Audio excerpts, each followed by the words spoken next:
Our program this evening will begin with opening remarks from Chancellor Berdahl. He will be followed by UC Berkeley.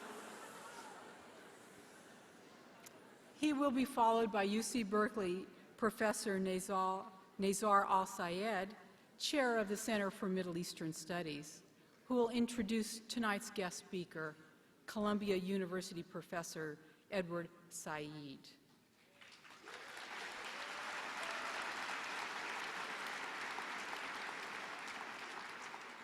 At the conclusion of Professor Said's lecture, he will be joined by Professor Al-Sayed for a question and answer session based on the questions you have written on the cards that were provided as you entered the auditorium. Hope that you enjoy the program. And now, ladies and gentlemen, please welcome the Chancellor of the University of California, Berkeley, Robert M. Berdahl.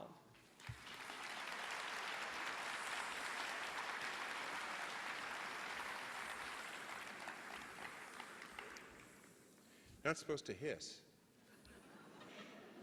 On behalf of the entire Berkeley community, I want to welcome everyone here tonight to this important lecture.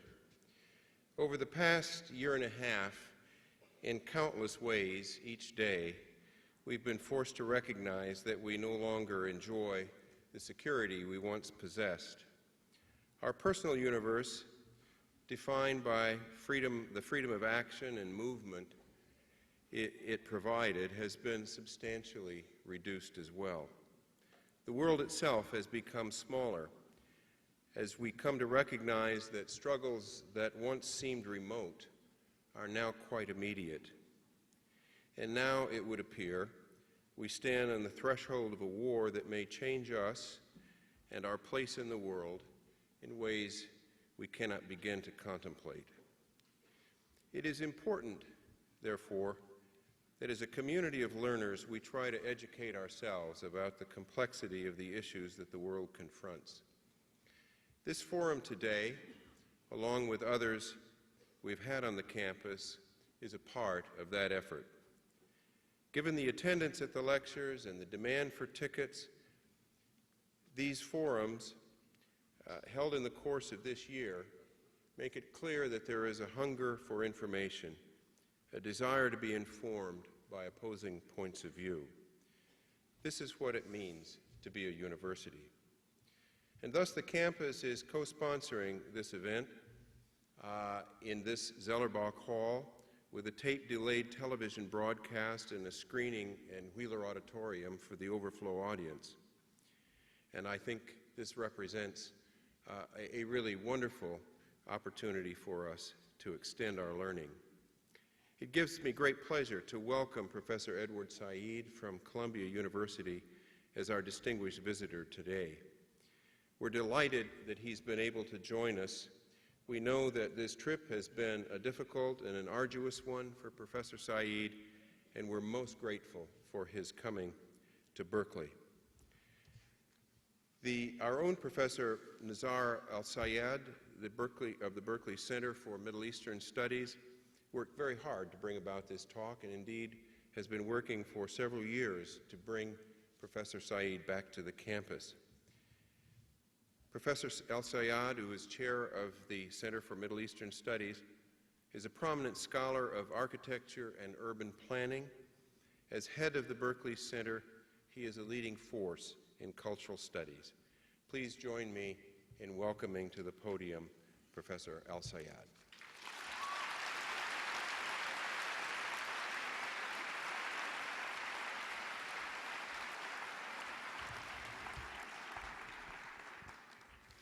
Good evening, everybody, and welcome to the spring lecture series of the Center for Middle Eastern Studies. It is my great pleasure and honor to introduce our distinguished guest. Rarely does an academic lecture organized by an area study center garner such attention. In the week that the lecture was first announced, hundreds of students, faculty, staff, and members of the Berkeley community lined up outside the center and this hall, and in a matter of days, 2,200 free tickets were gone. Today, We all fill this hole, and there are others, 1,000 or so, awaiting a rebroadcast of this lecture elsewhere. How then to introduce such a commanding presence? Edward Said represents many different things to many different people, so perhaps a few words are justified. Edward Said was born and raised in Jerusalem. He spent his childhood years in Cairo, Egypt, before moving to the United States, attending Princeton and later Harvard, where he earned his MA and PhD degrees. In 1963, he began teaching at Columbia University, where he currently holds the position of University Professor of English and Comparative Literature. Edward Said is a writer, a scholar, a literary critic, and a political activist. As a writer, his work has an extraordinary range, possibly because he has lived on the cusp of so many cultures and has striven to connect disparate areas of experience, from the musical to the literary, from the first world to the third world, and from the Orient to the West. His writings in popular media like the Arabic newspapers Al-Ahram and Al-Hayat, and The Nation here in the United States, are a testament to his tremendous intellectual energy. He has written more than 20 books, and his work has been translated into 35 different languages. As a scholar, Edward Said has been a major force. His seminal book, Orientalism, published in 1978, revolutionized academic inquiry and gave form to entirely new forms of scholarship, like post-colonial theory. In that book, Said shows how the Orient was produced and managed militarily, sociologically, scientifically, imaginatively, and above all, discursively, by Europe. Today, the concept of Orientalism is common parlance in academic and popular discourses, breaking down the divisions between history and critique, between knowledge and geopolitics, and between theory and action. Two important books, The Question of Palestine and Covering Islam, followed soon thereafter. Then there was the important book Cultural Imperialism, published in 1993, and the very touching memoir Out of Place in 1999. This body of scholarship was radical, for it showed that one cannot understand Western history, culture, and politics without giving a central place to colonialism and imperialism. As an activist and a political figure, Said has also emerged as the most articulate voice of the Palestinian question. Although a critic of Israel's occupation of the West Bank and Gaza, Said has often parted ways with the Palestinian Authority over many issues and has used his prominence in the Arab world to educate its people about the reality of the Jewish experience. As a public intellectual, Said has been widely recognized and honored. He is a member of the American Academy of Arts and Sciences, the American Academy of Arts and Letters, the Royal Society of Literature, among many others. He has been awarded numerous honorary doctorates by several universities, including the University of Chicago, the University of Michigan, the University of Edinburgh in Scotland, Birzeit University in Palestine, and Jawaharlal Nehru University in India. His books, of course, have won a plethora of awards, too many to list here. Somehow, in his spare time, this remarkable man has the time to play the piano and write about music and opera. As many of you know, Professor Said has not been very well in recent years. But in this case, mortal diseases recede in the face of his rigorous intellectual life and his impassioned political engagement with the world. I would like to end this introduction with a small anecdote.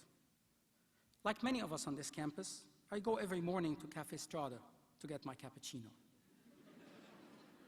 Every day, between the hours of 8 and 9 a.m., stands a poor and dignified man panhandling outside the cafe. Through the years, he has come to see and know what I do on this campus. I do not know what made him decide never to extend his hand to beg from me. A few days ago, as I left the cafe, he did in fact extend his hand for the very first time. I expected to hear, "Can you spare some change?" Instead, he said loudly, "Do you have an Edward Said ticket for me?"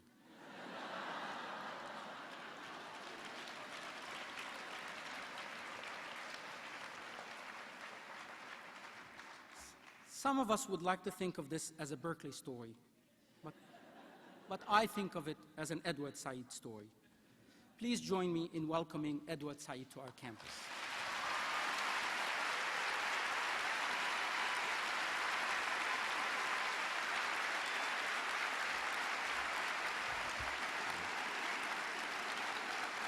Thank you very much.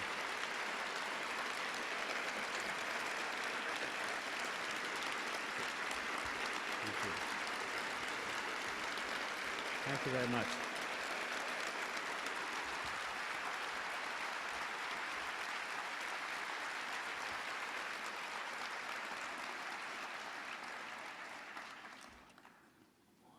Well, I'm incredibly moved and flattered, first of all, to have been invited here in the first place. Second, to see all of you here tonight. You could be doing much more exciting things, I'm sure, than attending a lecture. And then, lastly, to the Chancellor and Professor Sayad for their really superb introductions, far too generous and flattering. My topic tonight is Palestine and the universality of human rights. This is a very fraught moment to be speaking about human rights in the Middle East, and those of the Palestinian people in particular. But it does seem to me a symbolically useful time for the purposes of my lecture. The United States has already sent a hugely intimidating military force to various Arab and non-Arab countries in the region surrounding Iraq. The frankly imperial idea behind that is to disarm Iraq forcibly and also to change its dreadful regime. The rest of the international community, not least most of the Arab countries of the region, as well as some of the other permanent members of the Security Council, has been expressing varying degrees of disquiet and occasionally urgent disapproval. Although it is also clear that most governments in the Arab world are too unpopular and intimidated to do anything but to go along. Certainly it's the case that no one outside of Iraq has suggested any iota of concern about Saddam Hussein and his government. It is the people of Iraq who stand to suffer the most, and whose doubly and triply miserable fate is of the deepest interest to people all over the world. I'm sorry to say that none of this has had the slightest effect on what is a granitic will on the part of a tiny number of members of George Bush's administration to go forward with plans for a war among whose stated imperial intentions is the unilateral wish to bring American-style democracy to Iraq and the Arab world, redrawing maps, overturning governments and states and modes of life on a fantastically wide scale in the process. That all this has very little to do with the enhancements of human rights in a part of the world especially rife with their abuse is patently obvious. Were Iraq to have been the world's largest exporter of oranges or apples, there would have been no concern over its purported possessions of weapons of mass destruction or its extraordinarily cruel and tyrannical regime. This is a war planned for resources and for strategic control. And whether or not it occurs, the U.S. has at very least asserted its strategic dominance over the center of the world's largest known energy reserves, from the Gulf to the Caspian Sea, and plans to reshape the area by pacifying threats to its dominance in countries like Syria, Iran, and some of the Gulf Emirates. To threaten war with such belligerence and such a wasteful deployment of military resources is an abuse of human tolerance and human values. That it might in the end turn out to be only a display rather than an actual use of force only deepens anxiety about the kind of world we are moving toward. Note also that by the end of the decade, China will be importing as much oil as the U.S., and by 2025, the the United States will need to import a full 75% of its oil needs from the Gulf region principally, as against those mighty facts where the people are prevented from getting an education or from being allowed to move, express themselves, and organize freely without fear, either of intimidation, collective punishment, or straight-out assassination, may seem therefore like relatively humdrum, if not trivial issues. But they do pertain with a frightening parallelism to both the people of Palestine and the people of Iraq. In either and both cases, my point here is to assert the universal applicability of human rights to those unfortunate people, given that since World War II, there has grown up an impressive, even formidable worldwide consensus that each individual or collectivity, no matter his or her color, ethnicity, religion, or culture, is to be protected from such horrific practices as starvation, torture, forced transfer of population, discrimination on the basis of religion or ethnos, humiliation, extrajudicial political assassinations, land expropriations, and all manner of similar cruel and unusual punishment. I want to affirm also that no power, no matter how special or how developed or how strong or how urgent its claims of past victimization, is exempt from accusation and judgment if that government practices such things. And finally, no people or individuals can be singled out as exceptions to these general rules so as to be considered, in fact, liable for such abrogations of human rights as those I've mentioned. Once big powers start to dream of regime change, a process already begun by the Pearls and Wolfowitzes of this country, there's simply no end in sight. Isn't it outrageous that people of such a dubious caliber actually go on blathering about bringing democracy, modernization, and liberalization to the Middle East? Heaven knows that the area needs it, as so many Arab and Muslim intellectuals and ordinary people have said over and over. But who appointed these characters as agents of progress anyway? And what entitles them to pontificate in so shameless a way when there are already so many injustices and abuses in our own country to be remedied? It's particularly galling that Pearl, about as unqualified a person as it is imaginable to be on any subject except, I'm told, soufflés, and any subject touching on democracy and justice, should have been an election advisor to Benjamin Netanyahu's extreme right-wing government during the 1996-99 period, in which he counseled the right-wing Israeli to scrap any and all peace attempts to annex the West Bank and Gaza and try to get rid of as many Palestinians as possible. This man and his colleagues now talk about bringing democracy to the Middle East and does so without provoking the slightest objection from any of the media pundits who politely, if not abjectly, quiz him on national television. Colin Powell's speech at the UN, despite its many weaknesses, its plagiarized and manufactured evidence, its confected audio tapes, which to anybody who knows Arabic are completely senseless, as well as its doctored pictures, was correct in one thing: Saddam Hussein's regime has violated numerous human rights and UN resolutions. There can be no arguing about that, and no excuses. But what is so tremendously hypocritical about the official U.S. position in the U.S. is that literally everything Powell has accused the Iraqi Ba'athis of has been the stock in trade of every Israeli government since 1948.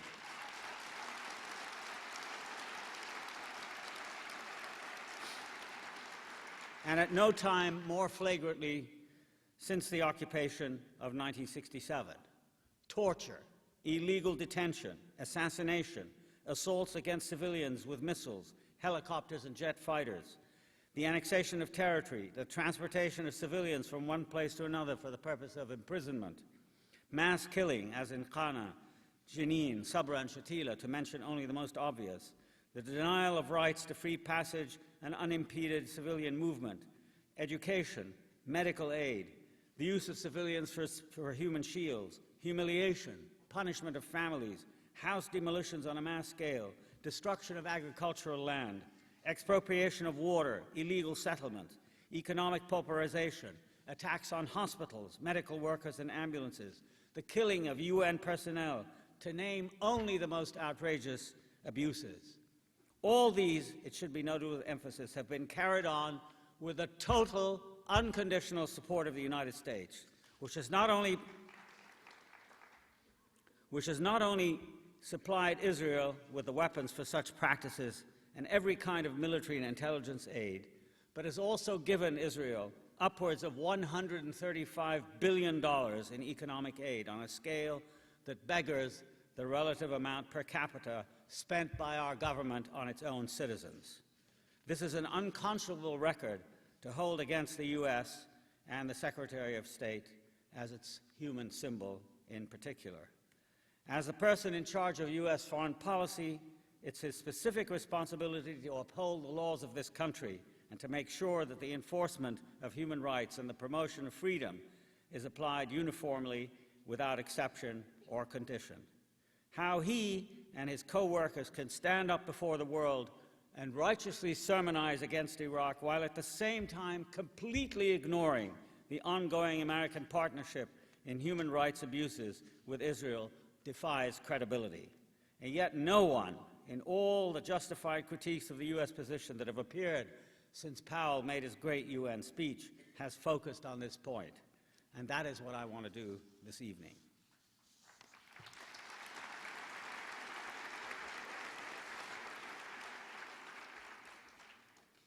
History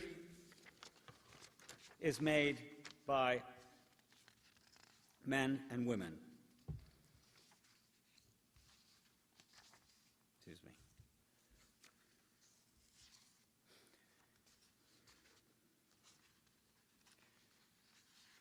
And the world we live in is a secular and historical world as a result. History is therefore the product of human labor, choice, and will. Nothing transcendental or divine can supersede that truth or suspend the consequences that flow from its application. There simply is no convincing way to assert special claims whose origin is the divine, claims that supposedly legitimate high-altitude or smart bombing or the use of 60-ton bulldozers to demolish the houses of poor and defenseless people who don't happen to belong to the right religion or race. Just as I feel as an American that the United States has not been divinely endowed with a special errand into the wilderness and that its practices are endorsed by God, I feel it's my moral and intellectual duty to oppose the unjust use of its immense military, economic, and political power abroad for what is, it claims falsely, to be its national security interests.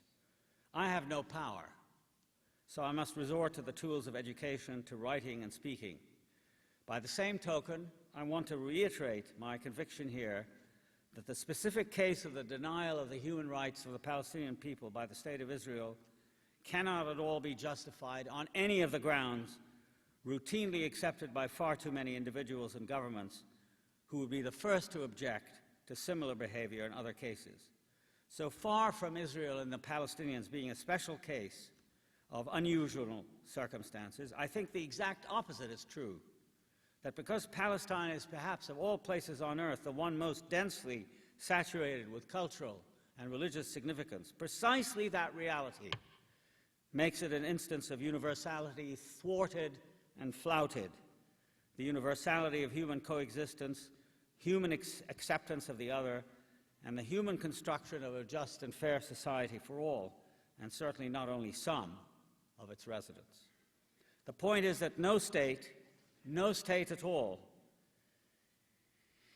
has, in my opinion, is entitled legitimately to object to these formulations, and certainly no leader can state unarguably, for example, as George Bush has, that, I'm sorry, I'm kind of confused with where I'm going and where I'm coming here. As George Bush has, that the United States is good and its enemies evil, or as General Sharon has announced, and I quote, We are placing no restrictions on our operations in the Palestinian territories. Israel is under no pressure. No one is criticizing us or has the right to do so. I would submit that such sweeping statements of higher purpose and extraordinary impunity must be opposed and intellectually dismantled for the thuggish balderdash that such pronouncements really are, especially if they're intended to cover or explain or excuse or somehow justify barbaric devastation and vast ruin. Yet the contrast between the immensely powerful and the relatively powerless is not so simple, since the great outcry all over the world against unilateral U.S. war and the felt need by even U.S. government spokespeople to reiterate a general American commitment to democracy and human rights does in fact reveal a profoundly worldly awareness that aside from comfort and convenience, human beings today expect, rightly, to be respected, their requirements for a decent life met, their wish recognized not to be tortured or to detained unlawfully, their concern for their children and their livelihoods accepted despite the supposedly higher priorities asserted by great power. All these, in theory at least, are rarely challenged head-on and considered to be human entitlements, even if such terrible abstractions as the national interest and national unity are affirmed as superseding individual rights. This unattractive and unacceptable argument certainly now prevails in the U.S., where education and history, for example, has become a profoundly ideological battle between proponents of a kind of primitive, heroic, white American nationalism and the much more sensible advocates of the multicultural, multiracial realities stressed, for instance, in his work by the prominent historian Howard Zinn. This other American history includes a bitter legacy of domestic slavery, imperial conquest, and terrible class inequality.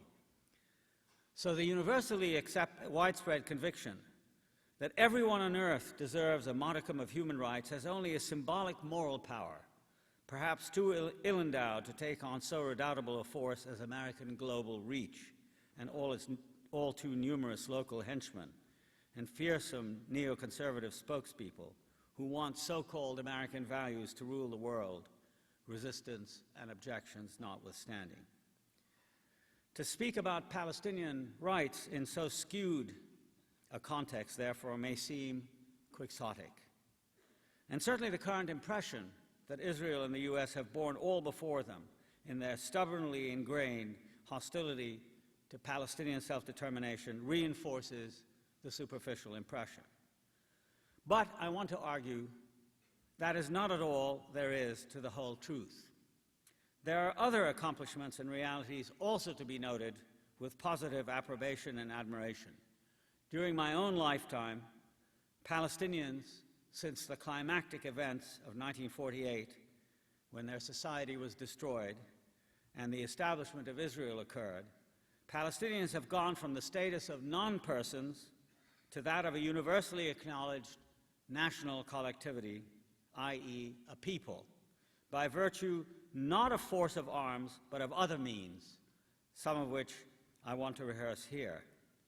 If for now Palestinians are still stateless, dispossessed, and for the most part exiled, it is because by those very unmilitary means, some of which are the mobilized force of memory, the power of images, and the heroism and ingenuity of sheer persistence, Palestinians embody perhaps the most visible and certainly the most universal case of human rights abuses on earth today. There's no desire on my part to be fetishistically competitive about such a claim, so I won't go on about it any further. But I do want to be able to talk about the visibility not only of the Palestinian presence as victims of injustice and human rights denial, but of the equal force they represent on the world stage of a wrong that must be righted. In an extremely suggestive lecture that appeared in 1995, the Welsh political scientist Ken Booth draws attention to the existence of a growing number of what he calls transcultural moral and political solidarities that have acted the part of what he calls sovereignty-free agents That is to say, actors and institutions not bound by the borders between countries that set the international system since the Peace of Westphalia. That focus seems to me an excellent way of characterizing the overall human achievement of the Palestinian people in the period after 1948 until the present. Note that in all the many different places, conditions, and politics that the approximately 7.5 million Palestinians now live in, as citizens of Israel, as people under military occupation in the West Bank and Gaza, as refugees and stateless persons in several Arab countries, as refugees with various acquired nationalities scattered all over the world, and as members of a dispossessed people, Palestinians have developed a moral and political solidarity with each other, nothing less in fact than a national identity, that it has been the goal of Israel to deny, obliterate, and refuse to acknowledge as sovereign. To argue backwards for a moment, let me cite only one recent example of what I mean by denial and a refusal to acknowledge. It was precisely that refusal that flawed the Oslo process from the moment it was undertaken in 1993, alas, with unqualified and unprepared Palestinian representatives delegated to a task which was designed not to restore but to further postpone and deflect the fulfillment of Palestinian aspirations. In this, neither Israel nor the United States was moved by an acknowledgement of past injustices, nor by a spirit of contrition or of reconciliation. With their batteries of legal experts backed by disproportionate military weight in both countries, and at the same time as more than double the pre-existing number of settlements were being created on Palestinian land and more human rights abused, Israel and the United States divided and subdivided occupied and ever-diminishing bits of Palestinian territory into smaller and less viable units for the unfortunate Palestinian Authority to take over and misrule, all under the misleading, not to say willfully deceptive rubric of the peace process. Was there any other intention at any time? I don't think so. It wasn't peace that they wanted, but pacification for a time. The Oslo Accords were far too much of a whole with several prior decades of Palestinian dispossession, house demolitions, land expropriations, and attacks on civil society. As against that, as I said a moment ago, there's been a moral and political solidarity building up between Palestinians all over the world. Some of it was evident in the past week's worldwide protests. One of its manifestations, and perhaps not its most significant one, is that today, for example, there is a Palestinian cinema, and with it a kind of transnational visibility of the Palestinian person that would have been unthinkable 3 decades ago. Visual symbols have played an extraordinary role in this reappearance of the Palestinian individual after years of absence and programmed national effacement.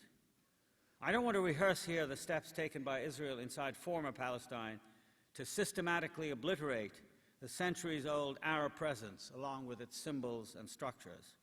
I've described some of these on the juridical level so far as the taking over of land and property was concerned in my book, The Question of Palestine. But the overall plan, beginning in 1948, was to start Israel as if afresh, a state arising from nothing to take its place among the nations.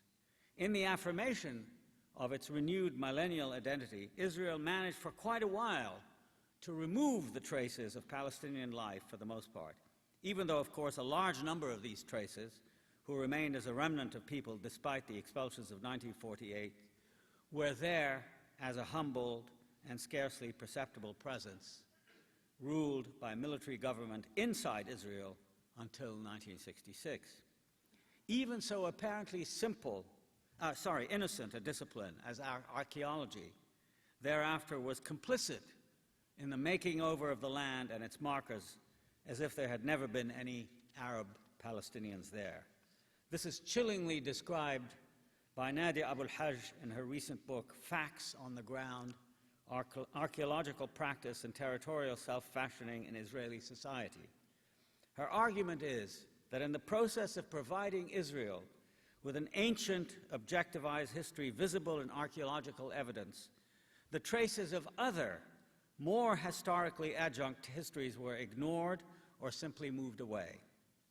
What remained became evidence, she says, of a kind of essential Israeliteness, giving the state a pedigree in a long-distance past, with the intervening cultures and peoples pushed aside. Moreover, in a trilogy of powerful books entitled A Land Without People, The Expulsion of the Palestinians, and the third one, The Imperial Israel and the Palestinians, The Politics of Expansion, 1967 to 2000, the Palestinian-Israeli scholar Noor Masalha has unearthed both the practice and theory of emptying the land of Israel and of its indigenous inhabitants. Much of the pre-state Zionist ideology that mobilized Eastern European communities for the trek to mandatory Palestine was premised on the virtual absence of inhabitants, on what was often depicted as either a completely empty or a hopelessly arid land awaiting redemption. Later, or in some cases simultaneously with that contention, when the discovery of actual Palestinians could no longer be deferred or denied, there was a concerted effort to devise ways of spiriting them away, for which the War of 1948 provided field commanders and David Ben-Gurion himself with a rich opportunity. These are amply attested to in the Israeli military archive, as combed assiduously by a number of Jewish as well as numerous Arab researchers, including Masalha himself.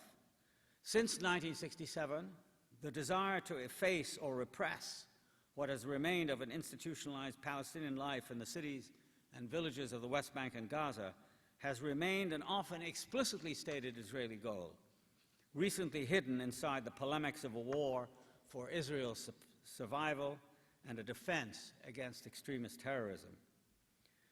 But whether its new Jewish citizens liked it or not, Israel was always encumbered by Palestinian memory, which is one of my themes here. It's not as if a whole existence of a people can be easily wiped away like a footprint in the sand. The sheer banality of such a possibility is too obvious to require more comment here.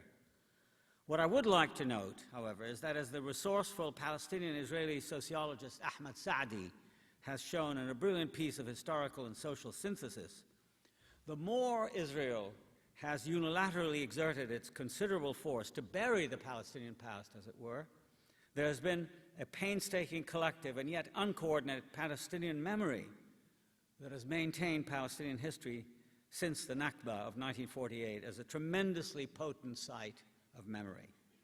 Cinema is one result.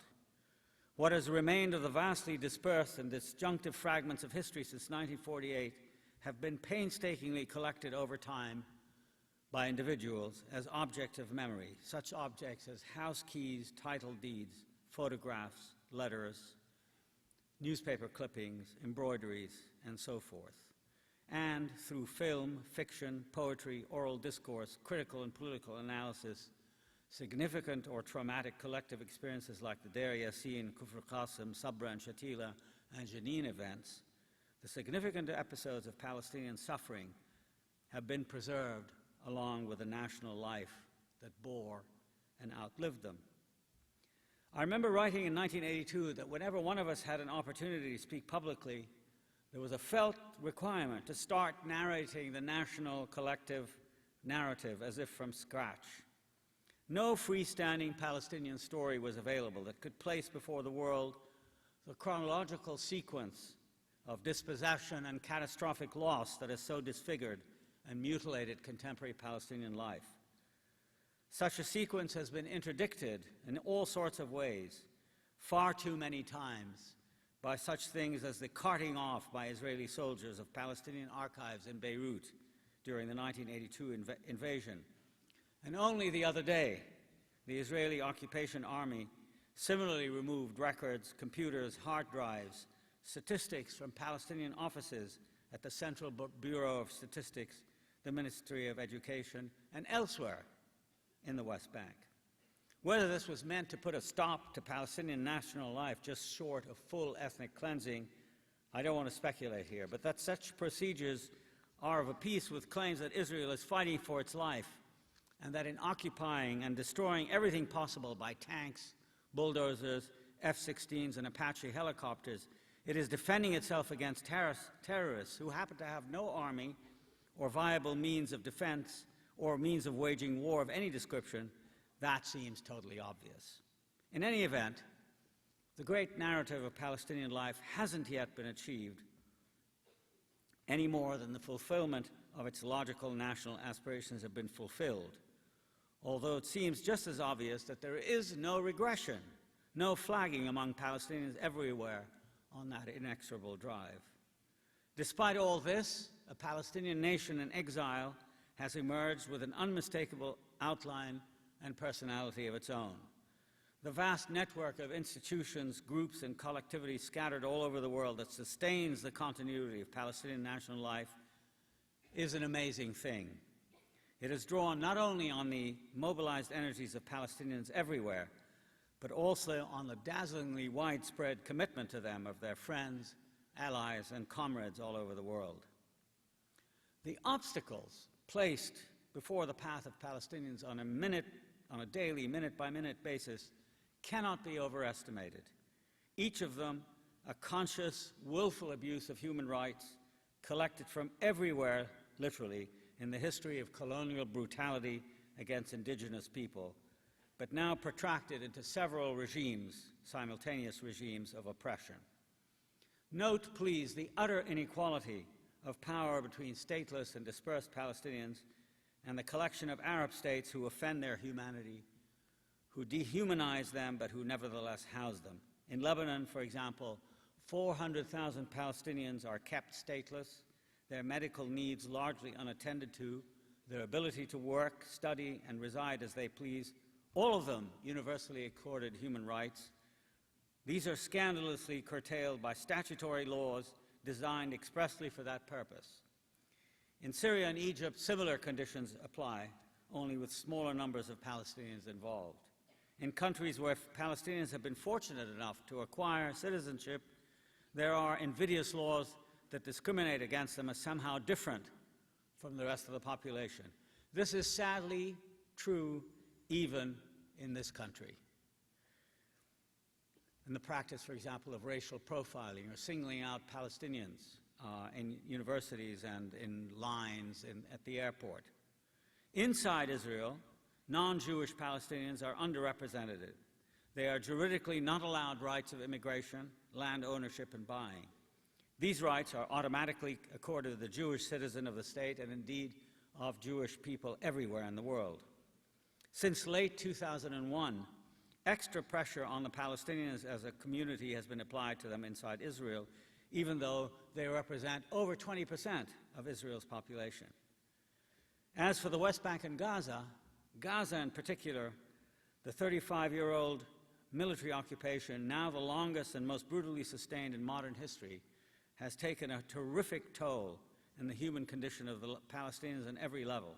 In fact, short of genocide itself, I cannot think of a single one of their human rights as a people that has not been violated with a kind of refined viciousness designed to dehumanize, break their spirit, and humiliate them to a degree that is, even to someone who has been carefully but helplessly aware of this taking place, simply stupefying. What's made it worse is how much of this has been willfully shielded from witnessing eyes by propaganda about fighting for survival and against terrorism, claims that in any other instance would defy the credulity of the most gullible intelligence. The sheer inequality between the average Palestinian and the average Israeli is breathtaking. You will say something disapproving about those terrible suicide bombers, and I will agree. But how many Israelis have had to live through the demolition by bulldozing of entire villages, blocks of flats, shopping districts? How many Israelis have had to endure missile attacks by Apache helicopter or rockets from American-made F-16 fighters? How many Israelis have to be stripped and searched at 300 checkpoints on an hourly basis? During the first 3 weeks of the present Intifada, 1 million bullets were fired by Israeli military personnel at Palestinian civilians. Neither Indians demonstrating against the British, nor South African blacks fighting against apartheid faced anything like this, nor for that matter did they have to reckon with missiles, hundreds of tanks, helicopters, and F-16s and rocket attacks fired into civilian areas, as well as refugee camps with no defenses or arms whatever. Consider that on the internet for January the 23rd, one can read that 836 Muslim pilgrims to Mecca from Gaza were denied permission to leave, that the Catholic cardinal, who's a Palestinian, was detained at Tel Aviv airport, that some towns on the West Bank have already sustained 214 days of consecutive curfew, that 150 dunams of fertile agricultural land were razed in Gaza, that 3 people, 2 of them civilians, were killed and 6 homes demolished, that 62 shops in Nazlat Isa were flattened to the ground, and that literally thousands of people on that day, many of them pregnant women, sick and aged men and women, children trying to get to school, doctors hoping to reach their patients and their hospitals, professors and undergraduates desperate to get to their classes with 3 universities closed, and ordinary human beings shopping, looking for food or work, all these detained, every single one of them by the endless number of checkpoints that punctuate the existence of Palestinians in the occupied territories. 2 or 3 days ago, 12 Palestinians were killed as a result of an Israeli incursion into Gaza, dozens more injured, tens of houses demolished. In varying degrees of severity and brutality, this sort of thing has been going on there every day for 35 years, as in the meantime, dozens and dozens of new settlements have been set up on Palestinian land. And if you look on a daily basis at the newspaper accounts of what's taking place in Israel, the Israeli elections, the resignation of some minister and the introduction of another, you read down to the end of the column in papers like the New York Times, and you find 2 or 3 Palestinians were killed, a pregnant woman died at a checkpoint, a family was detained. There was one in the paper this morning of of a group of young women and their parents detained, the house raided at 2 in the morning, taken off to jail for detention and interrogation because they were suspected of terrorists. This takes place all the time. Conversely, how many Palestinian settlements have infringed on Israeli property? How many daily armed incursions, sometimes with 60 tanks at a time, have penetrated Israeli towns and villages? How many Israeli fields have been burned? With all the ritual and fuss surrounding the planting of trees in Israel, does anyone bother to recall that an average of 896 Palestinian trees per day have been uprooted by Israeli settlers and soldiers since the beginning of the Intifada in October 2000? For this kind of brutalizing assault, the United States and Israel designed a peace process that lasted 10 years, which was not even supposed to put a stop to all this, but rather to make it seem slightly less unbearable. Yes, a peace process requiring thousands of hours of negotiations to make Israel stop, which of course it didn't at all. You have to use your memory to keep in mind that since the current Intifada began, representations of all this have been available on the international media, they simply do not render anything like the harsh awfulness of what life is like for a Palestinian on a daily basis. Tim Llewellyn, a well-respected veteran BBC reporter, has recently shown that when one terrible suicide bombing in December took place, it was reported, he says, as if it were the beginning of a new cycle of violence, whereas the fact that 75 Palestinians had been killed in the preceding month, 14 of them children under the age of 18, went unmentioned, as did the fact of military occupation and resistance to it.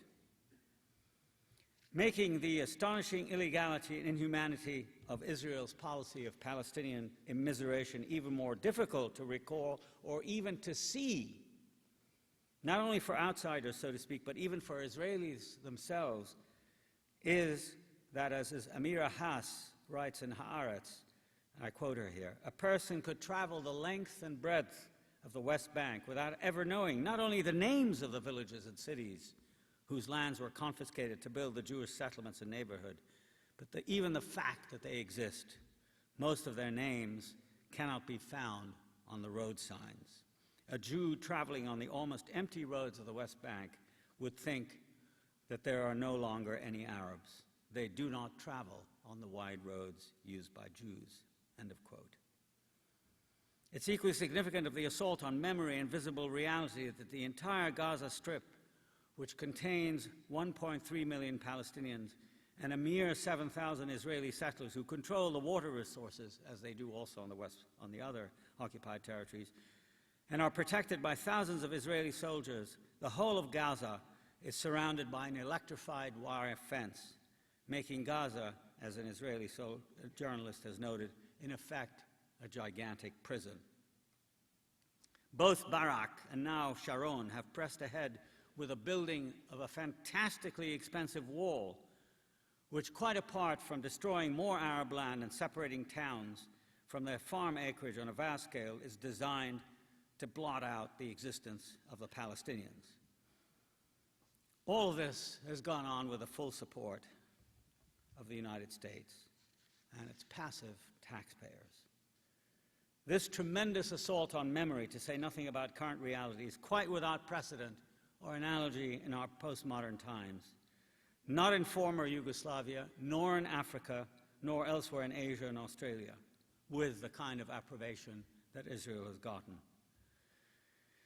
By contrast, however, I'd like to remark that all these efforts have not achieved their goal, because in every possible way, the diverse affirmation of Palestinian identity, far from being a negative or passive thing, has grown first and foremost a culture of human rights and democratic processes at the grassroots level that has included a sensitive register of the claims of memory, as well as a demand for attention and justice despite the world's indifference, and a healthy awareness of the ironies of unequal power.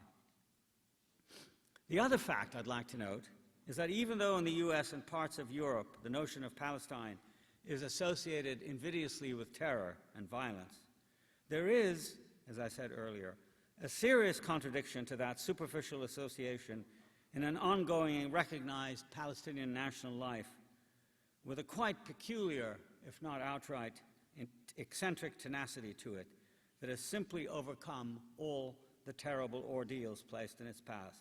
There is today a Palestinian literature, a Palestinian legal, political, and scholarly discourse, a Palestinian cinema, a Palestinian theater, a Palestinian oral tradition, a large number of Palestinian grassroots organizations all over the world. In short, a Palestinian style that invigorates and informs all aspects of this far-flung community's existence.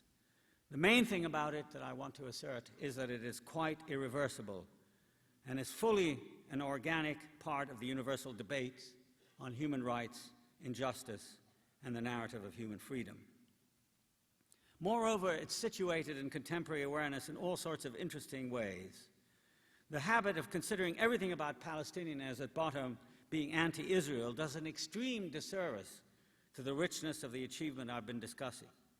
As Rashid Khaldi has pointed out in his book, Palestine and the Palestinians, there was a coherent Palestinian national life well before the onset of Zionism at the end of the 19th century. And this has never been broken. Moreover, the universality of the drive for Palestinian self-determination has acquired an unbudgeable place in the world's agenda for liberation, sustainability, and resistance. Every major UN conference for the past 2 decades, whether concerning the place of women, the environment, racism, human rights, disarmament, health, human development, economic sustainability, has had an important place in it for the question of Palestine. Paradoxical though it may seem, the Davos meetings last month for governmental and corporate leaders had as an important component of its agenda devoted to Palestine, while at the other end of the world, in Porto Alegre in Brazil, the anti-globalization meetings featured the presence of a large Palestinian contingent whose presence assures an additional progressive dimension to the debates there. Any discussion of Middle East peace turns out inevitably to be mainly about the question of Palestine. If in the period after 1948, as part of the post-war reemergence of Europe, Israel had the status of a progressive cause. It is now Palestine that has taken that place. One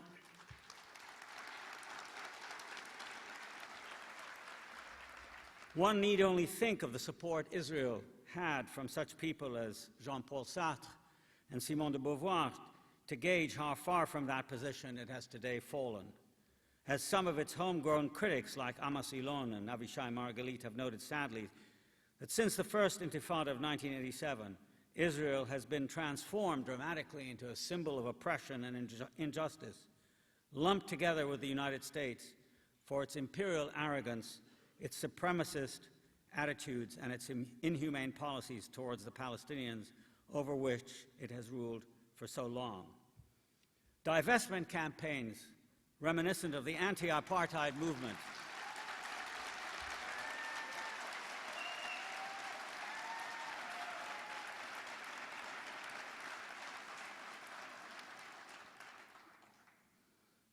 have become an important item on American campuses. Berkeley has a place of honor in this effort. And in Europe, numerous academics and intellectuals, artists and writers discuss boycotts of Israel that were unthinkable a mere 20 years ago. Problematic and humanly a very compelling issue, the challenge posed to conscience and consciousness by the Palestinian people raises a whole raft of questions about the post-Cold War political order that are quite unique in their density and difficulty.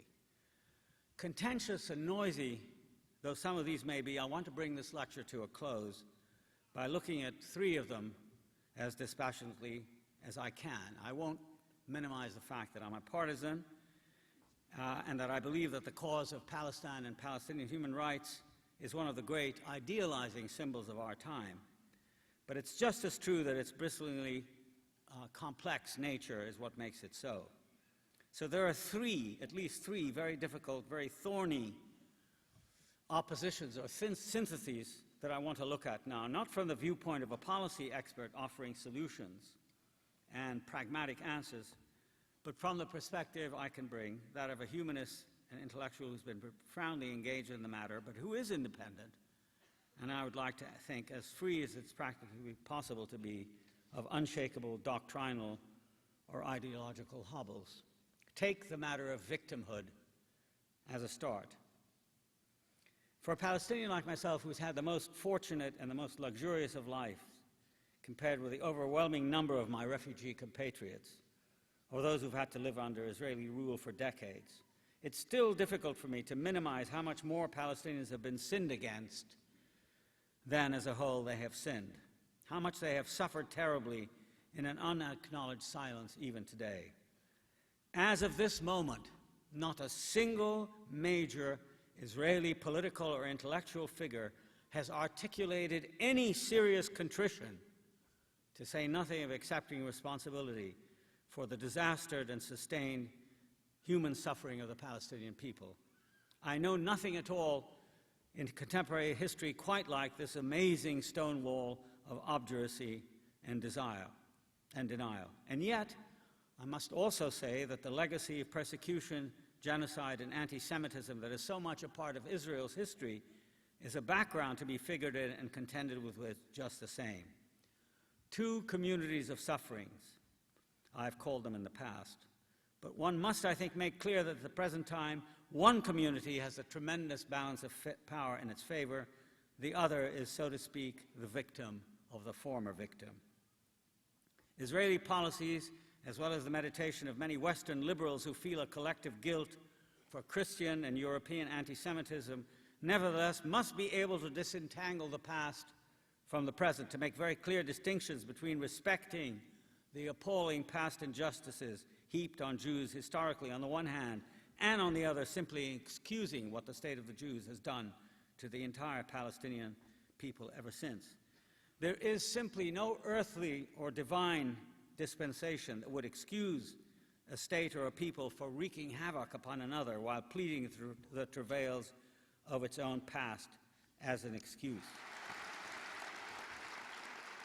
My argument here is to say that such claims do not at all correspond with universalism or the idea that human rights cannot be manipulated to accommodate what is a record of patent brutality and cruelty in the past. Palestinians have been displaced. They have had their society shattered. They have had to live under military occupation. Their lands and lives are today systematically torn apart. There are no two ways about it, I believe, which is not to say that we must simply overlook the tragic history of the Jews. On the contrary, I would always want to say that as a Palestinian, I should make my case to defenders of Israel on the basis of taking full account of, making due acknowledgement of the history of discrimination against Jews. That kind of policy should never, ever be visited on anyone for any reason at all, least of all by Jews in the name of their safety and independence.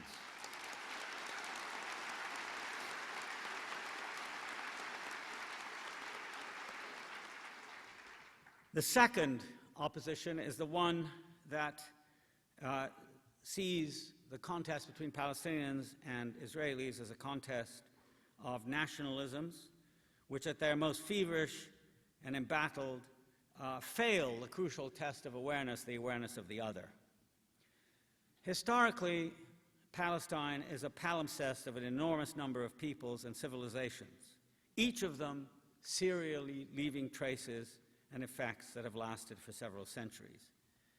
It must be said again and again that everything we know about ancient Palestine speaks to a rich multiplicity of peoples and tribes, not just of Israelites, but also of Canaanites, Philistines, Jebusites, Moabites, and many others. To extrapolate from that and say that only one people dominated it is therefore entitled to lay exclusive claim to Palestine today is simply a tragic misinterpretation and betrayal of something far richer and interesting. One can interpret that history, therefore, inclusively, giving rise to complexity and universalism, or far more narrowly, as the exclusive possession of only one people and culture who seem to prefer unending war against others to mutual recognition and coexistence. Civil wars are much more bitter and unyielding than any other kind. I think that's the essence of the problem we face today, namely whether, as some believe, Palestine ought to become and thereafter remain the homeland of just one dominant people, or whether it can become the homeland of the people who actually live there, regardless of race and religion, even though for the time being they are locked in mortal combat. I don't know the answer to that question, but it seems to me that there potentially lies the universality of the appeal for Palestinian human rights. Now a second-class, dispossessed, and downtrodden people, for the past century and a half, the Palestinians have been struggling for equality in that land, much as the non-white people of South Africa waged the battle for liberation and equality there. I don't think building a wall is going to solve the problem. Of course, there will be disagreements over how and what sort of equality in form and method must be achieved, but that it is the desired result is, as far as I'm concerned, the great truth of our undiminished energies as a people that has simply refused to go under and give up. The final point I'd like to mention is the antithesis between present antagonism, bitter present antagonism, and future reconciliation. Antagonism is the structure that today binds Palestinians with Israelis in the land and in the diaspora. Neither people has been blessed with a Mandela, nor even a de Klerk. We are very far from a Truth and Reconciliation Commission. The number of visionaries who have articulated thoughts that go beyond a wretched, impoverished opposition is tiny, if they exist at all. Yet there have been Israelis and Palestinians who have tried together to work against injustice and intolerance, but they are a minority, a beleaguered, outnumbered minority with very limited influence now. But that need not always be so. And there are other models than that of civil war. Let me conclude on a modest personal note, not because I want to prophesy a brilliant future, but because circumstances sometimes create new things to see and new models to follow. About a decade ago, through a rather amusing coincidence, I met the great Israeli pianist and conductor Daniel Barenboim in the lobby of a London hotel where we both happened to be staying, he to give a concert with Pierre Boulez at the Barbican. I'd already bought a ticket for the event. I to record the Wreath lectures for the BBC. We recognized each other. We quickly befriended each other for temperamental reasons, of course, but also as an amateur pianist and musician, I had a great passion for the art and was fascinated by Daniel's ebullient gifts and personality. Music brought us together, but so, of course, did our common background in the Middle East. It turned out that he and his family arrived in Israel from Argentina in 1950, shortly after my extended family had completely left Palestine. Over time, and given our itinerant schedules, we developed a very warm, special friendship, one result of which is a book of conversations that has just been published and is called Parallels and Paradoxes, a phrase that goes some way to describe the way our interests in music, culture, politics, the piano, and life in general cross and crisscross, sometimes in harmony, sometimes with divergence and difference. It's important for me to say that our friendship has become tremendously important for me, and I dare say for him. He has now visited the encircled and occupied West Bank on his own several times. First time he went, I was with him in the early part of 1999, where he gave a recital at Birzeit University. This year, he went twice, donating his talents to a starved and deprived Palestinian public in Ramallah, where his easy naturalness of being has made him a great number of friends and admirers. No other Israeli or Jewish artist has done anything so generous or compassionate as Barenboim. In addition, he has taken under his wing two tremendously talented young Palestinian pianists, made himself available to them as teacher and mentor, as well as helping to arrange concerts and teachers for them. But the main story I want to tell concerns what we have called the Weimar Project, or the East-West Divan. In early 1999, shortly after Weimar, formerly in East Germany, had been designated European Cultural Capital for that year, I happened to be in Berlin visiting Barenboim when he was offered the chance to perform in Weimar that summer. After a short discussion between us and with Yo-Yo Ma, who also happened to be there, we decided to use the opportunity instead to do something different, namely, in facilities generously provided by Weimar and the federal government of Germany, we would first audition a whole set of young musicians aged 17 to 25, with one exception, a 10-year-old Palestinian piano prodigy who also happened to be my great-nephew, to audition a whole set of young musicians all across the Arab world and Israel. By the end of the auditions, we had the makings of several excellent chamber ensembles, as well as a fine orchestra made up of instrumentalists from 7 or 8 Arab countries and Israel. We convened in August of that year in Weimar, and for 3 weeks they were drilled and rehearsed and fashioned into a remarkably proficient orchestra by Barenboim, who devoted 6 or 7 hours a day to the task, as well as going back and forth 3 times a week to conduct Wagner operas at nearby Bayreuth. My role was to lead nightly discussions in which everyone participated in every subject from music to literature, history, and of course politics. In Weimar, we were not only generously taken care of by the cultural capital's auspices, but figuratively speaking, we were under the wing of Goethe, Weimar's most famous inhabitant, who had written there his great mature masterpiece, the West-Östlicher Divan, the West-East Divan, an extraordinary act of homage to Islam generally and to the Persian poet Hafiz in particular. Goethe was, I believe, the first great modern European to attempt some kind of artistic synthesis and involvement between what in those days were called the Orient and Europe. His accomplishment was the magnificent divan itself, as well as, for our purposes, the use of art, so to speak, to create an imaginative reordering of polarities, differences, and oppositions on the basis not of politics, but of affinity, spiritual generosity, and aesthetic self-renewal. We also exposed our students to Buchenwald, one of the most notorious of the Nazi death camps, which lies only about 6 kilometers outside Weimar, thus serving us to point out how very close together the great heights of culture can easily coexist with the deepest and basest evil. The point of all this is that a new paradigm emerged for us and our students who were, it should go without saying, from differing and sometimes jarringly antagonistic backgrounds, and whose interests, ambitions, histories, and commitments during the 3 weeks were suspended, as it were, in the interests of music. Music, I don't need to insist on this too much, is a silent art. What and how it articulates in sound are totally independent of the world of ideas, concepts, and words themselves, yet also dependent on them in that those very things suspended by music's enactments are paradoxically the very worldly circumstances that bring musicians together.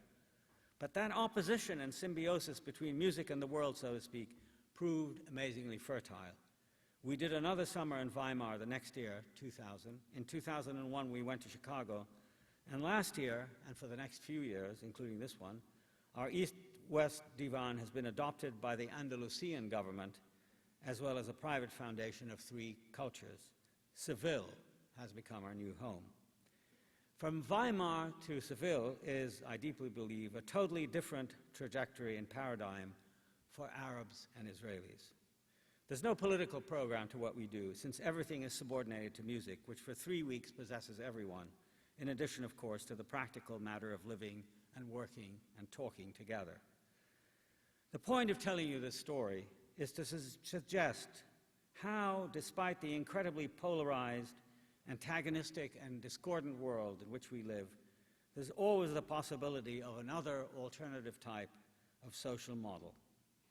Barenboim is no ordinary Israeli, of course, and I like to think perhaps I'm not an ordinary Palestinian either. But in our work and commitment to our friendship and to music making and to the ongoing Weimar-Seville project, there's been an amazing crossing of borders and a disruption of the rigid lines that have circumscribed and organized our public as well as private lives. If it weren't for the rich and emblematic status of Palestine and Israel, none of this would have been possible, since it is because the complex issue itself, whose core from my point of view is the struggle for Palestinian human rights in a land sanctified by the 3 great monotheistic religions, is so fertile with possibilities, ones that reach into culture, politics, history, and personal relations, that we've been able to do what we do. Presiding over our efforts, students and teachers alike, has been the spirit of music, which I would want to insist is neither a sentimental panacea nor a facile solution for every problem, but rather a practical utopia whose presence and practice in our riven world is sorely needed and in all sorts of ways intensely instructive. At least, therefore, another world emerges as a result against the backdrop of Andalusia, itself an alternative model for coexistence between the 3 monotheisms. And if it isn't immediately available on the world stage, it can at least signal the arrival of a new attitude whose example might soon provide us with many others, many salutary changes, many profound new interpretations of what is now only an appallingly polarized, completely inhuman conflict. In our work and planning and discussions, our main principle is that separation between peoples, war between peoples, is not a solution for any of the problems that divide them. And certainly ignorance of the other provides no help whatever. Cooperation and coexistence of the kind that music, lived as we have lived, performed, shared, and loved it together, might be. I, for one, am full of optimism despite the darkening sky and the seemingly hopeless situation for the time being that encloses us all. Thank you.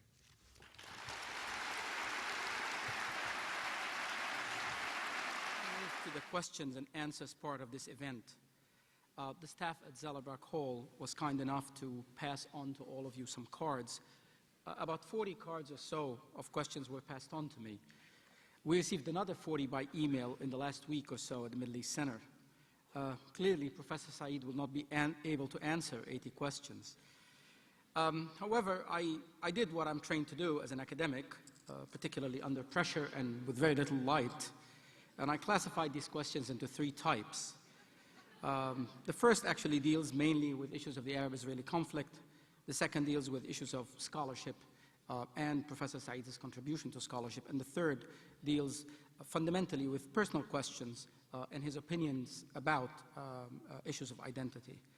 So I'm actually going to start with a few of the questions that we got. And I have to say that I'm going to present these questions in the same kind of raw language in which they were written. And I beg forgiveness from Professor Said for that. I'm talking to a professor of English literature here, so I have to watch my English. But this is not my English, unfortunately. This is the English of some members of the audience.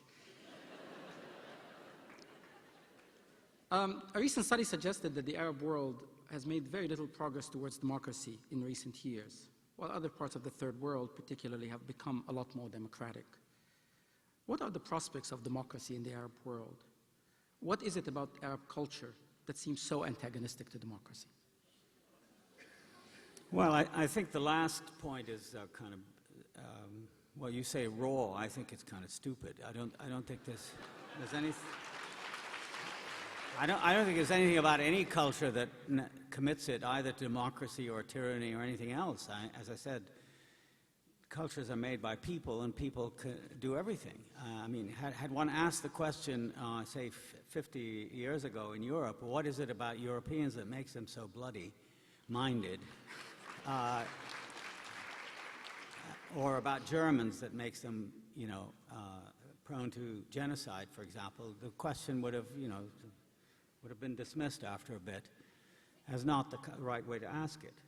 But the fact is that there is, in various ways, a struggle in the Arab world involving democracy, which has been largely concealed from outside eyes. I think one has to accept as a premise, first of all, that all people want, as I said in my talk, want to live as freely as they can, in traditions of their own and in governments of their own. The idea, for example, that that can be brought in from the outside by an invading army, as presumably we're going to do in Iraq, is kind of ludicrous, because democracy comes as a result of, you might say, minute struggles by the micro-logic of people in struggles involving workers, involving women, and involving disadvantaged minorities who gain victory over time. I think there is a kind of melioristic perspective here. But I think in the specific case of the Arabs, if I might just make one important observation, a lot of people, especially amongst academics in this country who say that, you know, and I suppose in the Arab world, who say, you know, when, or people like Naipaul who say, you know, the time has come to stop blaming others. We have to blame ourselves. I think that's a very false statement and a quite superficial. It has an appeal to people saying, well, these are your own self-inflicted wounds. In the case of the Arab world, I just want to draw attention to something, that the Arab world has never been free, at least in my lifetime and the lifetime of my parents and grandparents, has never been free of outside intervention of one kind or another. Imperialism is still alive and well. And you don't have a military force of the size that the United States this very moment has in the middle of the Arab world and call it, you know, self-inflicted violence. It is imported from the outside. The same has happened in the Middle East.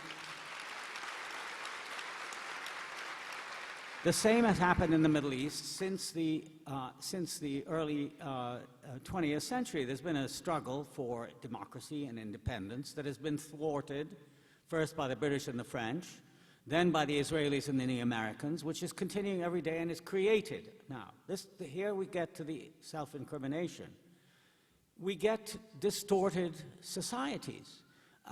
In the wave of independence politics that overtook the Arab world after World War II, when the rest of the world was being decolonized, it was being recolonized, the Arab world was. I mean, don't forget the Suez invasion of 1956, the establishment of Israel in 1948, the great number of military coups in countries like Syria and Egypt and Libya and Iraq and so on and so forth, which has all contributed to a distortion of human life, of which democracy is one of the great losses. So there is a very powerful outside argument for it, which suggests that democracy has always been thwarted. And indeed, one of the things that I've studied over time is how the antagonism of the United States to Arab nationalism, which continues to this very day, which is an expression of self-determination and democracy, has made for a very impoverishing dialectic and has allowed for, and the final point I want to make, for support of some of the most regressive dictatorships in the Arab world. Don't forget that only 20 years ago, Saddam Hussein was specially favored by this country, that the Taliban in Afghanistan were the freedom fighters that President Reagan called them the founding fathers of Afghanistan when he invited them to the White House in the 80s to fight the Soviets. You know, so this kind of thing has created a tremendously distorted situation.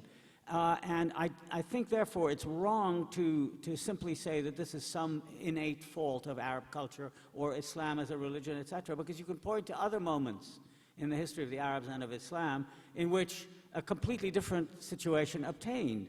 So these are matters of historical evolution and, above all, of historical struggle. And what I want to say also is that the media, in its concentration on terrorism and violence, and as Pat Robertson and you know, the televangelists and Franklin Graham and all the others concentrate on the evil of Islam and so on and so forth, they tend to obscure the picture of what I call this whole series of micro-struggles over voting rights, over privileges and rights for women, over rights for workers, over the right to certain kinds of social and political entitlements, which is taking place all over the Arab world. So I say, rather than use the snapshot approach and then generalize from that back to some evil civilization or religion, look at the dynamic presence and the dialectic and the difficulties which Arabs have to face every day, given this tremendous onslaught, largely caused by oil, not oranges, as I said earlier, which has made them the victims of this kind of intervention.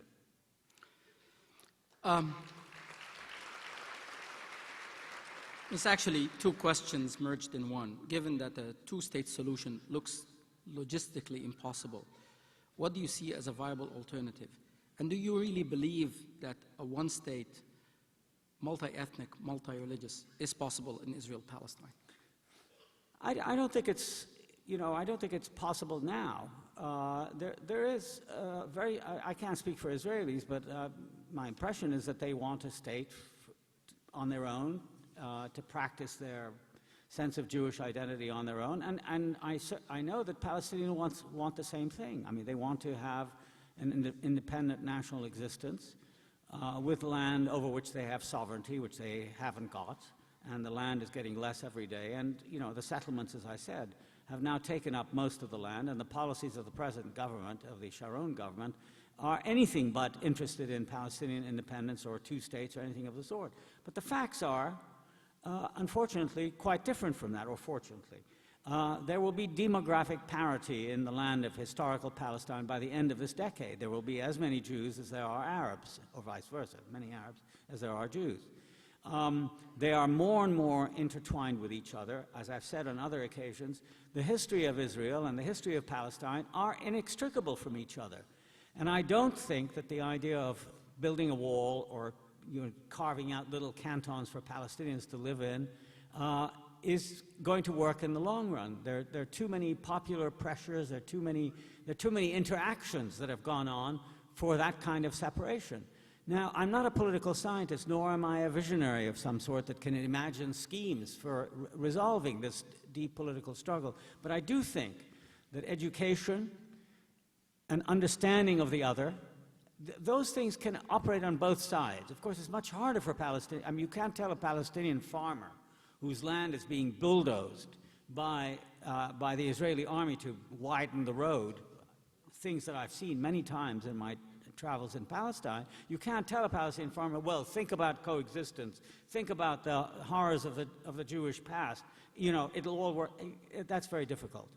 But I think why I told the story at the end, I think that a different model than just separation, which is, I think, much more utopian, to be honest with you, than finding a way to live in equality and coexistence is. I mean, I think separation is the utopian and quite unrealistic scheme, because they do, in fact, live together. And therefore, I think equality ought to be the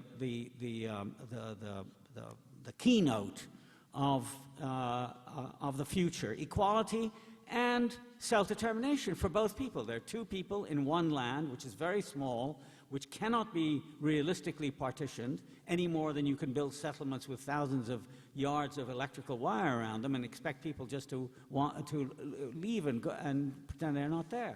So all I'm saying, using the model of the Andalusia and the Weimar that I talked about at the end, is can we not find more imaginative models for coexistence, given that these are two people who are tragically, but not necessarily only tragedy, involved hopelessly with each other for now and for the future.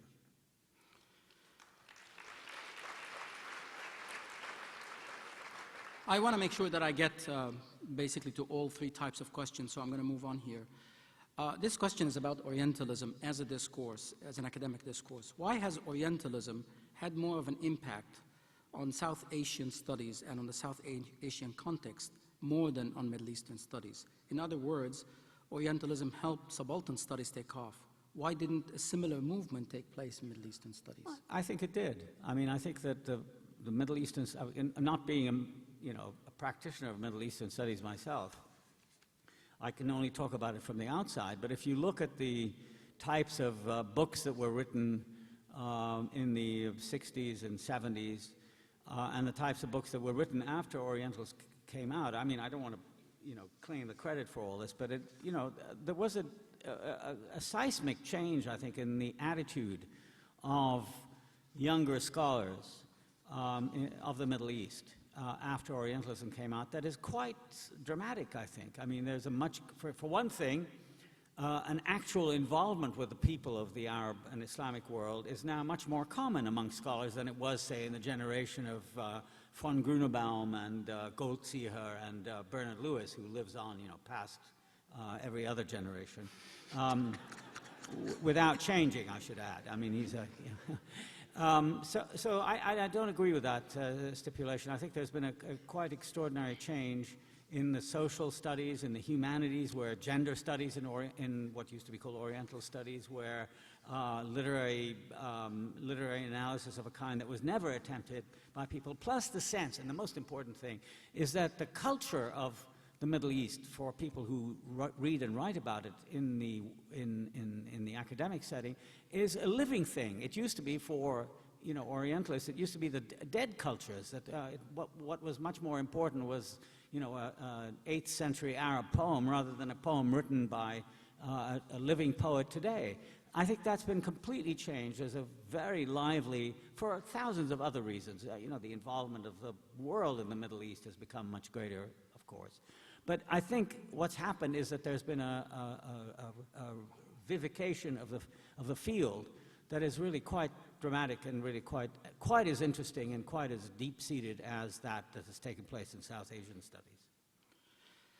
Your autobiography eloquently describes the shaping of the identity of someone who is in important ways out of place in the world today. Being denied a homeland, Palestinians have an especially severe situation. But with increasing globalization and geographical mobility, are not more and more people in the world becoming out of place? Oh, I think so. Yeah, I think that's true. But I think there remains, nevertheless, an attachment of people to their, in many cases, imagined backgrounds. I mean, the search for roots. The fact, for example, that so many people now in this country go to churches and synagogues and mosques and so on, has a lot more to do with the need for community and finding community than it does, I think, with religious dogma. So I think, you know, the rootlessness and the dispossession and the displacement is a fact of life, as of course people travel more and there are vast new migrant populations in places like Germany and Italy and even Sweden than there were, say, 25 years ago. It is a fact of life. But so also, I think, is the whole idea of trying to locate oneself nationally in all of this, and to find, you know, some kind of political and ethnic identity that can live with others. I think that's the difference. The positive aspect of it is that you can imagine an identity not in endless conflict with every other, but sort of amalgamated to others. And that's why I think the United States ought to be a much more attractive model than we seem to be for the rest of the world.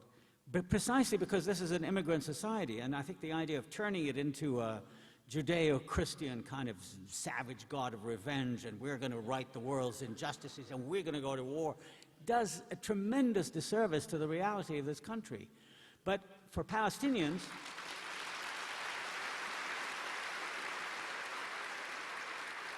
what I've been trying to say about Palestine is that the struggle over Palestine and the struggle for Palestinian rights is not just about, you know, finding a place to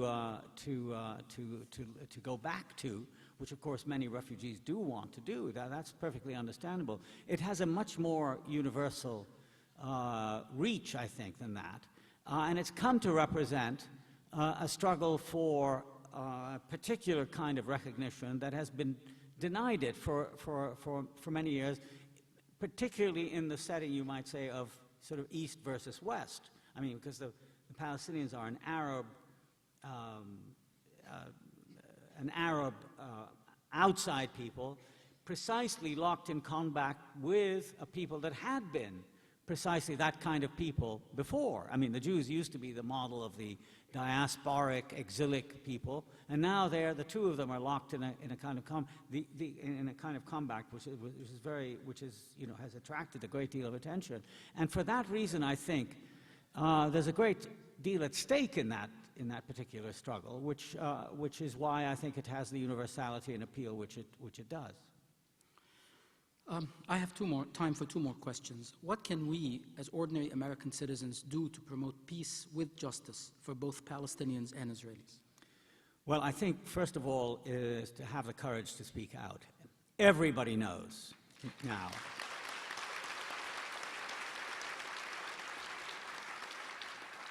Everybody knows that we, as American citizens, are the suppliers and the guarantors of the Israeli war machine, which keeps things going as they are. And yet, in the circles in which I live, you know, the academic and intellectual circles, it's great to be against the war in Iraq. I think it's important to be against the war in Iraq, but let's not forget that the war in Iraq is linked to Israel.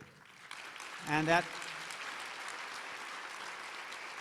the problem of Palestine and the distortions that have taken place in Middle East society, which have led to the emergence of a pathological leadership in Iraq, and to the rise of Islamic extremism, have very important roots in Palestine, in the struggle for Palestine, and the denial of rights to a people. Just because there were another people that said that their rights were more important. So I think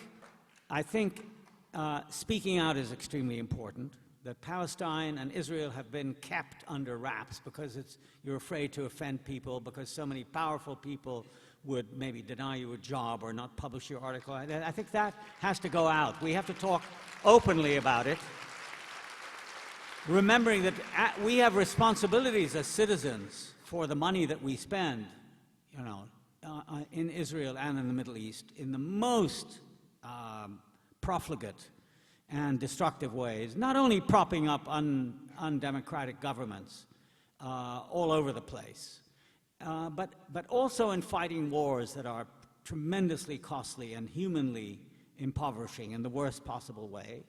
And lastly, I think we ought to also have an understanding that looking the other way and pretending that that's a problem, well, it's you know, those people have hated each other. I mean, you hear it all the time.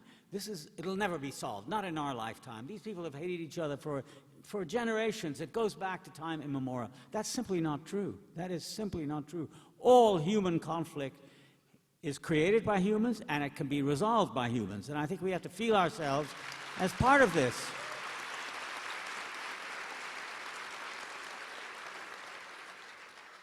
This is the last question, and this is actually coming from one of our own PhD students. What advice would you give to the next generation of American scholars of the Middle East? Well, gee, I don't really know.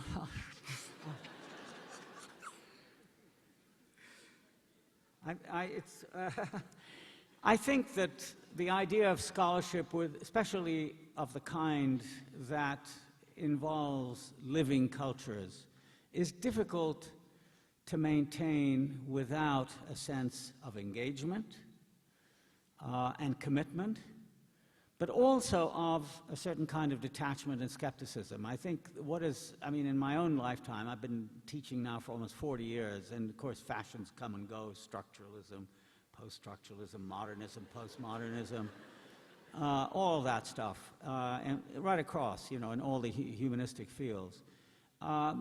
I think what has always been in rare supply is a commitment to independence of judgment and mind, skepticism. I never believed authorities; they're always the worst ones.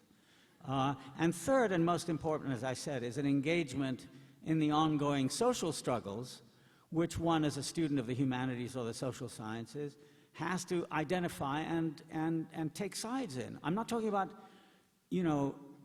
the absence of objectivity. I'm not talking about, just political ideology. I'm talking about human commitments to justice, to truth, to fairness, to the end of discrimination and human abuse, I think. These are all involved very much, I think, in study. And above all, this is the last point I want to make, I think it is the special role of universities. I don't think universities are places where social and political problems can be solved. I've never believed that. I've never taught the Middle East in my own life. But I think they are an important place for the open and free discussion of ideas, and where controversy ought not to be, shied away from. I think it's a very good thing to debate matters in a polarized and polemical way, so long as it's understood that it's still within the community of learning and investigation. But the idea of not listening to somebody because we don't like their ideas, or not having a speaker because he or she doesn't say the right thing, or not wanting to hear unpopular opinions, all of that, I think, is the worst thing for a university. And very often our universities have been shy. Not Berkeley, but other universities.